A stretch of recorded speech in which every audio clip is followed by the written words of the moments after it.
What is up, guys? Creeper Killer here. Now today I have got for you another top 5 zombies video. And in today's top 5 we are going to be discussing the top 5 underrated maps in Call of Duty Zombies. Now what I mean by underrated maps is that maps that are not necessarily good or great, but they're better than most people think. Like say the majority of the population thinks a map is like a 2.5 out of 10, but it's more like a 5.5 out of 10. 5.5 out of 10, that doesn't mean like the greatest map, or even a good map to begin with, but it's not absolutely trash like a lot of people seem to think. And that's what we're here to talk about today, to help do those maps some justice.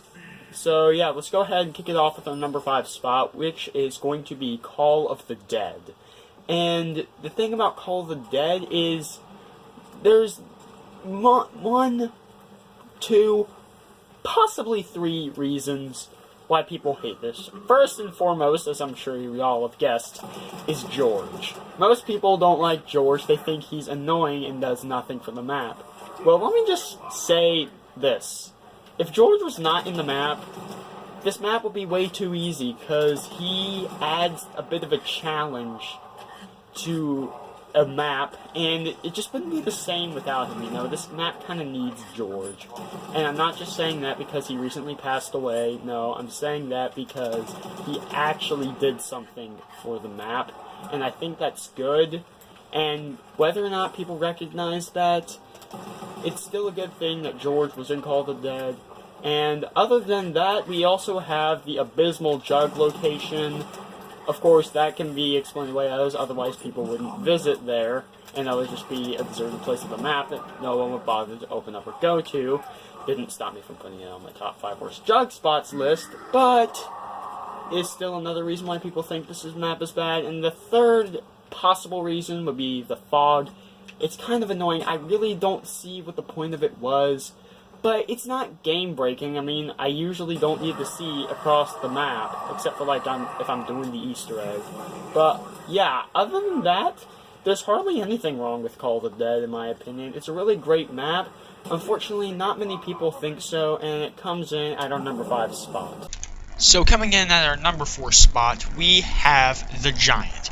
Now, I'm talking about the Giant as in the remake in Black Ops 3 of Duriz. I'm not talking about Duriz from World at War or Black Ops 1. The reason why I say the Giant specifically is because it just got outshined by all the other Black Ops 3 maps. Now, when Black Ops 3 first launched, it was just this and Shadows of Evil. Then Duriz and Drock launched, and then obviously the hype for a new DLC took away from this map, obviously, as each of the DLCs, so we played that for a while, but then we just had these 3 maps. Then Zetsubo no Shima, then Gorod Krovi, then Revelations. By the time Revelations released, like, people didn't really remember this map as much because they were busy playing maps like Gorod, Krovi, Duriz and Drock, Revelations, etc. And honestly, this map was a bit one of the more simpler ones, so a lot of people stopped playing this. But I think the final nail in the coffin for the Giant was the release of Zombies Chronicles. Now, don't get me wrong, I do love Zombies Chronicles, I really do, but however, it's just not as much of a remake as the ones in Zombies Chronicles are, and I think people saw that inferior in both ways, but it's not really a technical Black Ops 3 map either, which I think also takes away from it, which is why I think the Giant is underrated and therefore comes in at our number 4 spot. Coming in at our number 3 spot, we have the map Nuke Town. Now, Nuke Town, it was a decent map, though it had a certain type of player that it appealed to, and that is the one that wants a challenge. And not all the zombies community is like that. But here's what made this map really challenging. It was the perk spawns, and a lot of reliance on RNG on this map.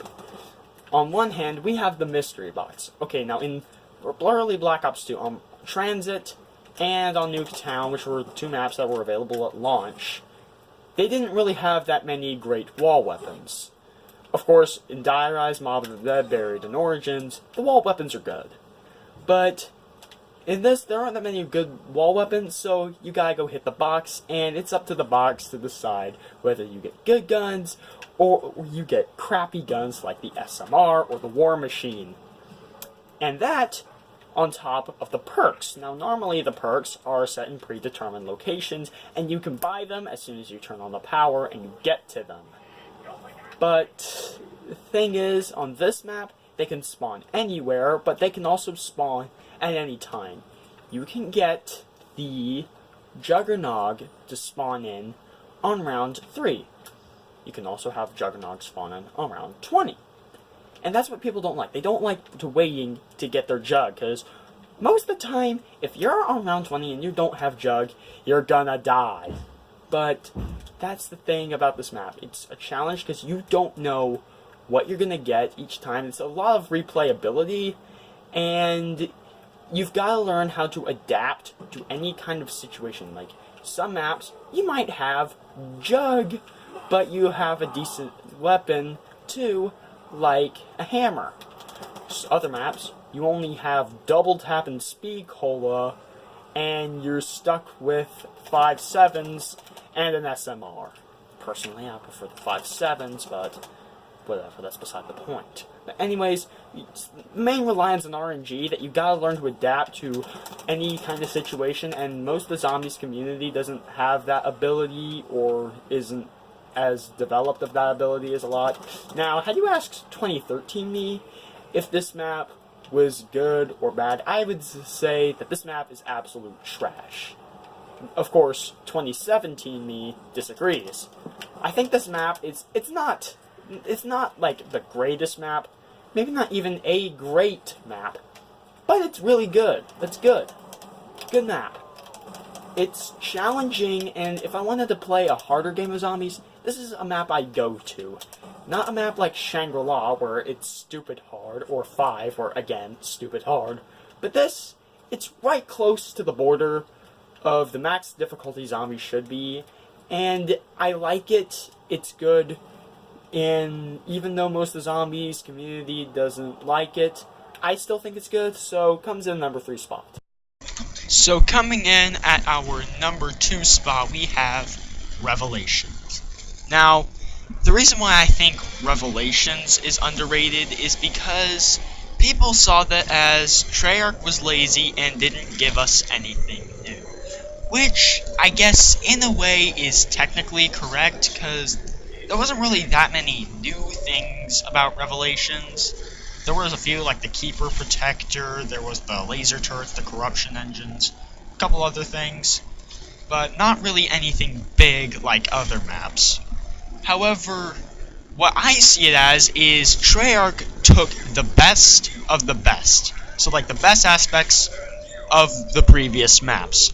So like you can run around with the Apothecon Servant in the Verrucht area with a Keeper Protector fighting at your side and while throwing Lil Arnies.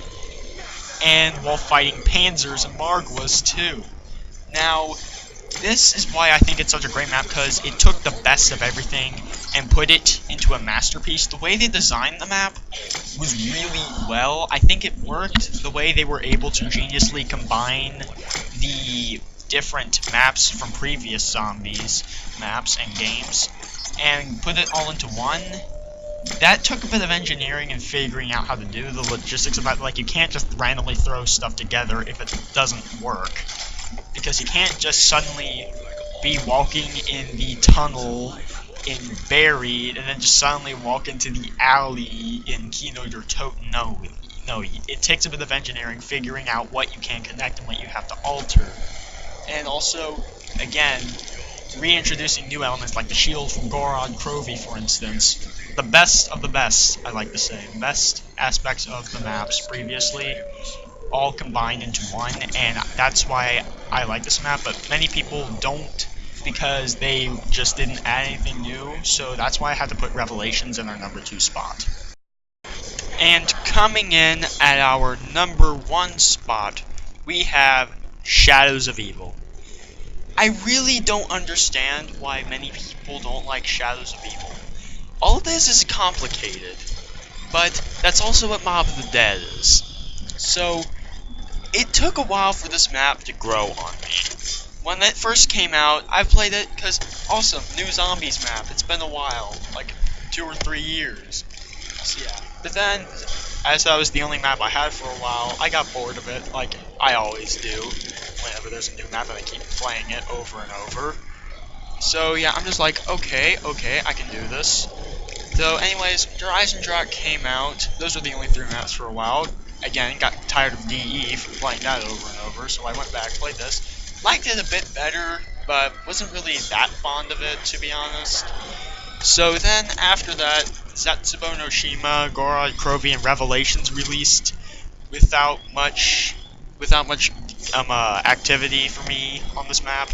But after Revelations dropped, I went back and played Shadows of Evil, and I had a really fun time playing this map. It's a really, really good map. And it just takes a while to grow on you, but once it does, I have so much fun playing this thing. And I guess it's sort of like a Mob of the Dead, but a lot different, if you know what I mean. Because we want something a bit different, but same concept, around the objective of, you know, doing 4 rituals, and then doing a 5th one to unlock Pack-a-Punch. But then we got the swords, upgrade quests, you can upgrade the Arnies, get the Apothecon Servant, lots of little stuff, and it's a really underrated map in my opinion. Most of the people playing it are just those that are too cheap to buy the DLC, but it's an awesome map. I recommend it to anyone. It comes in at our #1 spot. Now, if you did enjoy this video, please smash the like button and subscribe for more. Also, I am going to be announcing something. If I can get to 50 subscribers by Labor Day, I will do a face reveal on YouTube. Won't be a live stream, but it'll be a video. Now, this is by Labor Day. If it's after Labor Day, then I'll work out something different. But again, 50 subscribers by Labor Day, I'll do a face reveal. So that's your little incentive, because, well, I'm a sellout, whatever. But anyways, that's it. Peace.